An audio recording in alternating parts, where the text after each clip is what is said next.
wtedy daję tej babci, dziadkowi albo babci granat przeciwpiechotny typu szyszka, tylko bez zawleczki.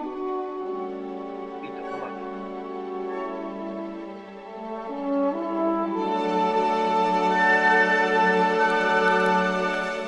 Dawid poluje na jakieś chopki, na jakieś hazoki z Wielkanocy, a ja jak prawdziwy mężczyzna poluję na rybsza zwierzyna, ale trochę inkszymi metodami.